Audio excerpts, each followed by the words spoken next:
Meus amigos telespectadores, preparem seus corações. No último capítulo, vimos Jesus declarar que a seara era grande e os trabalhadores poucos. Vimos a compaixão em seus olhos. Mas agora o drama se intensifica. A resposta para a seara chegou. Chegou a hora de enviar os apóstolos, de enfrentar a dúvida na prisão e de declarar guerra aberta contra os senhores da hipocrisia. Se esta linda história de revelação sobre o Evangelho de Mateus te interessou, não se esqueça de se inscrever no nosso canal e diga-nos de que cidade você nos está vendo. Capítulo 10. A missão e a sentença da espada. O mestre está pronto. Ele chama os seus 12, a elite, o grupo de homens que viraria o mundo de cabeça para baixo.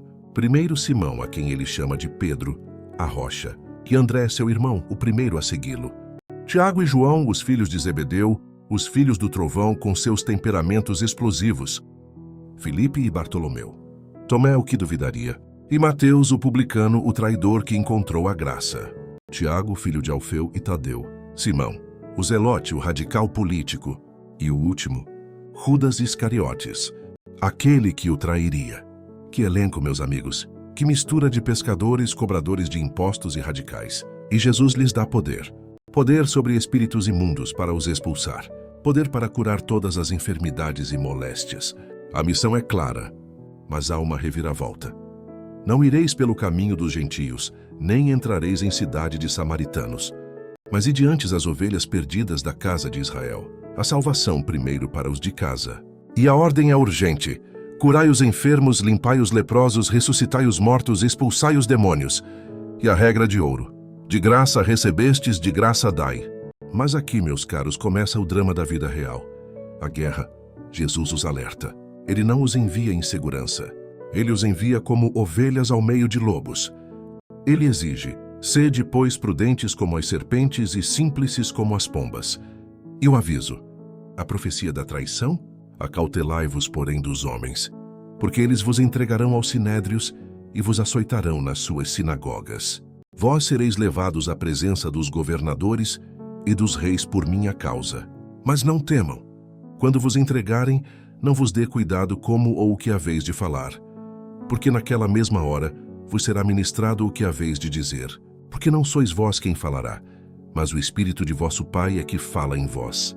E o clímax da profecia, a dor da telenovela familiar. E o irmão entregará à morte o irmão e o pai o filho. E os filhos se levantarão contra os pais e os matarão. Que palavras terríveis! E sereis odiados de todos por causa do meu nome.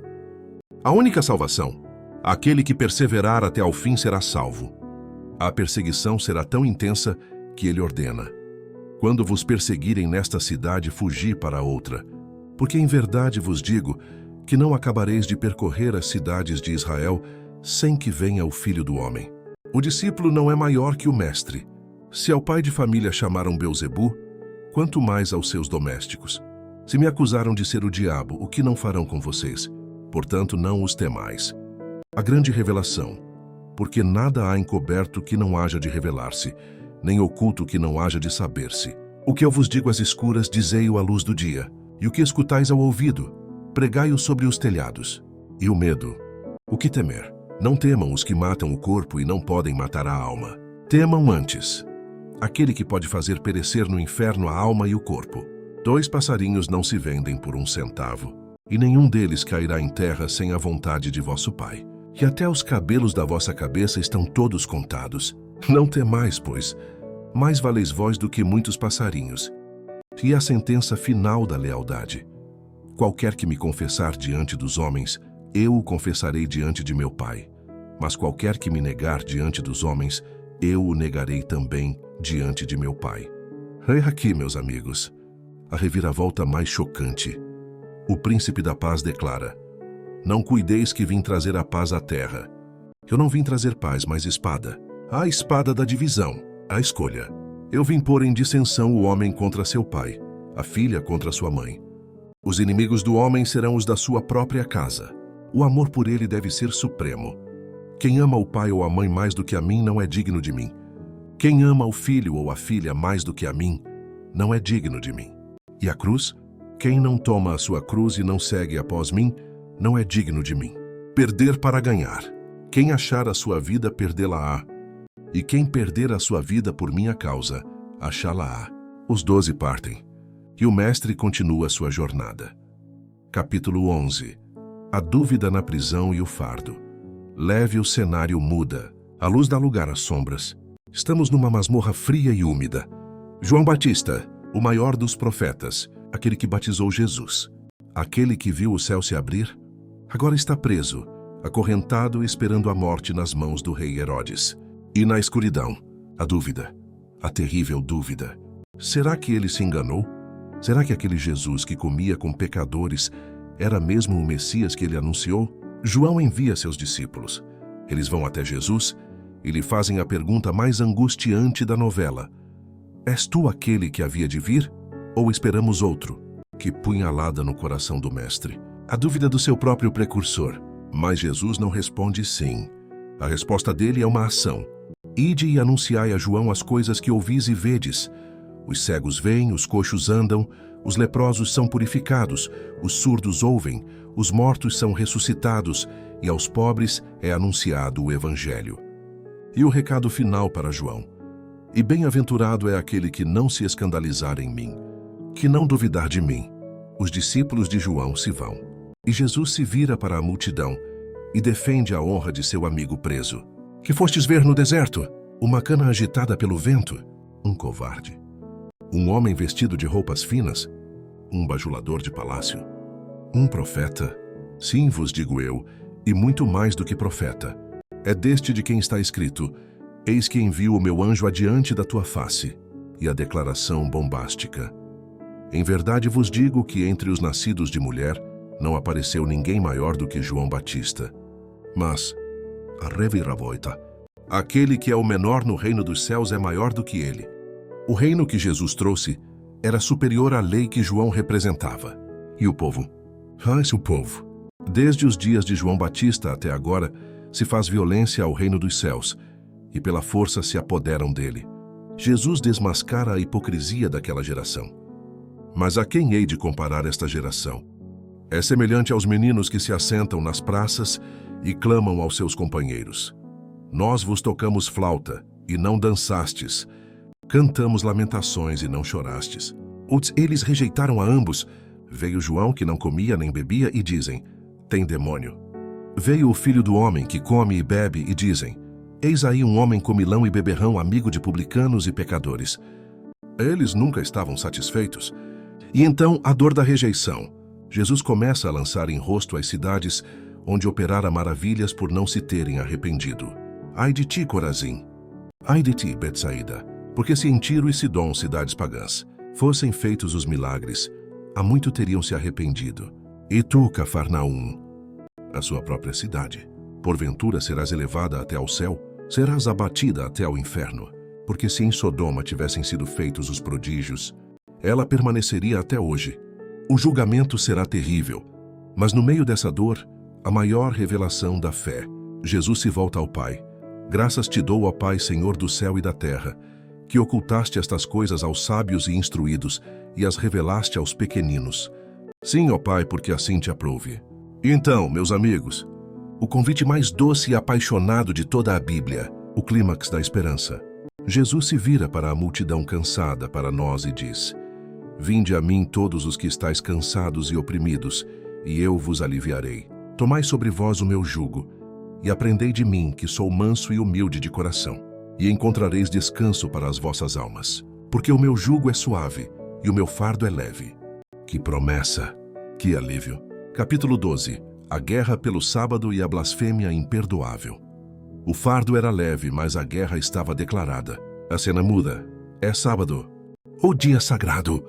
Jesus e seus discípulos caminham pelas searas. Os discípulos estão com fome.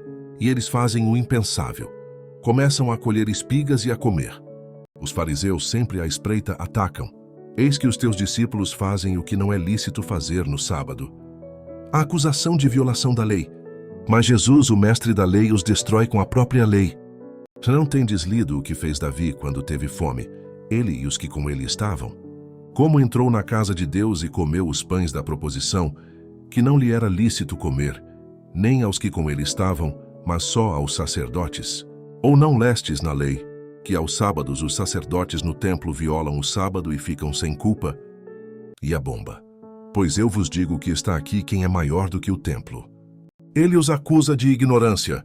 Mas se vós soubesseis o que significa misericórdia quero e não sacrifício, não condenaríeis os inocentes. E a declaração de soberania, porque o Filho do Homem é Senhor até do sábado. A tensão é palpável. A guerra está aberta. A cena seguinte, a armadilha. Jesus entra na sinagoga deles, e lá estava um homem com uma mão ressequida, uma mão morta. Os fariseus não o veem como um sofredor. Eles o veem como uma isca. Eles perguntam a Jesus para o acusar: é lícito curar nos sábados? Jesus sabe da maldade, e ele responde com uma lógica que os humilha.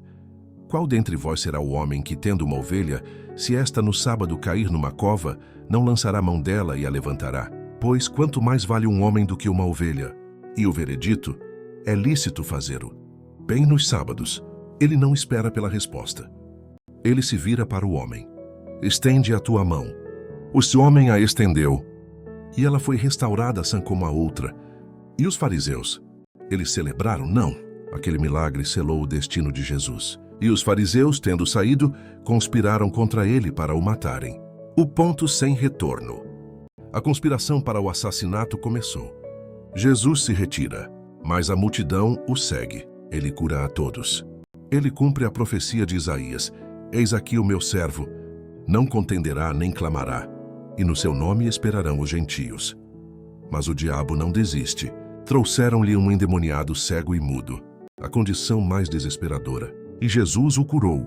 O cego e mudo falava e via. A multidão explode. Não é este o filho de Davi? Eles estavam reconhecendo o Messias. Os fariseus, vendo que estavam perdendo o povo, vendo que não podiam negar o milagre, lançam a sua última arma, a calúnia final, a acusação mais sombria. Eles gritam: este não expulsa os demônios senão por Belzebu, príncipe dos demônios. Eles o acusaram de usar o poder do diabo. Jesus lê seus pensamentos. A sala fica em silêncio, e ele os destrói. Todo reino dividido contra si mesmo é devastado. Se Satanás expulsa a Satanás, está dividido contra si mesmo. Como subsistirá, pois, o seu reino? Mas e se eu expulso os demônios pelo Espírito de Deus? É conseguinte que é chegado a vós o reino de Deus. E agora, a revelação argumental. O clímax do terror. A advertência mais séria de toda a Bíblia. Jesus declara: em verdade vos digo, todo pecado e blasfêmia se perdoará aos homens. Que alívio! Mas a blasfêmia contra o Espírito Santo não será perdoada aos homens. O quê? Um pecado imperdoável? Se qualquer disser alguma palavra contra o Filho do Homem, ser-lhe-á perdoado. Mas se alguém falar contra o Espírito Santo, não lhe será perdoado nem neste século nem no futuro. Ao acusarem o milagre do Espírito Santo de ser obra do diabo, eles estavam fechando a porta da própria salvação. Eles estavam chamando a luz de trevas. Raça de víboras! Ele grita: como podeis vós dizer boas coisas, sendo maus? Pois do que há em abundância no coração, disso fala a boca. O julgamento virá. Digo-vos que de toda palavra ociosa que os homens disserem, hão de dar conta no dia do juízo. Os escribas, desesperados, tentam mudar de assunto. Mestre, queríamos ver da tua parte algum sinal. Um sinal?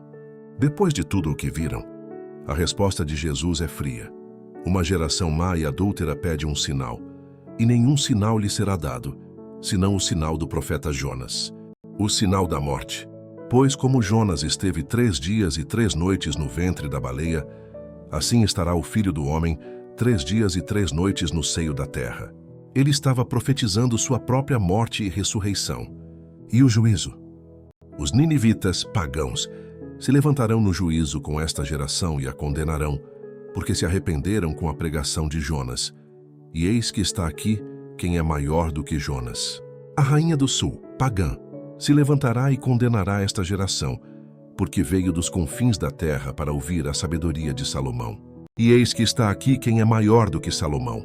E o perigo do coração vazio. O espírito imundo que sai volta e encontra a casa varrida, e traz 7 outros espíritos piores.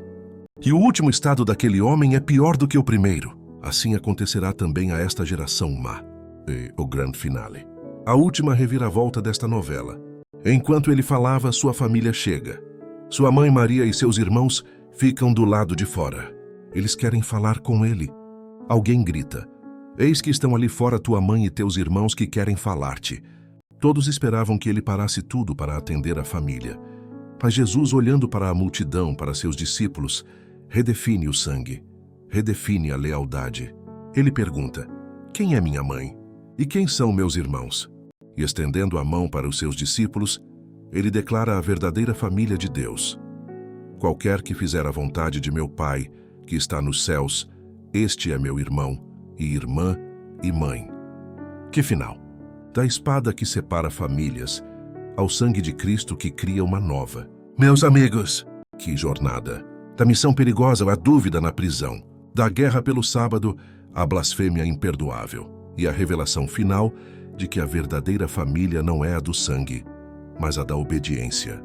A pergunta deste capítulo é: de que lado da espada você está? Você está cansado e oprimido, buscando o jugo leve, ou está endurecido, chamando a luz de trevas? Se esta saga da guerra espiritual, da dúvida e da redefinição da fé tocou o seu coração, tome a sua cruz. Não negue o Mestre. Clique no botão de inscrever-se e venha fazer parte desta família que faz a vontade do Pai. Peça por mais revelações como esta nos comentários e busque seu conhecimento deixando o seu like para que este evangelho chegue aos cansados e oprimidos. E diga-nos: você está pronto para carregar a cruz ou ainda está pedindo um sinal? Sua participação é a fé que move nosso trabalho. Até o nosso próximo e eletrizante capítulo.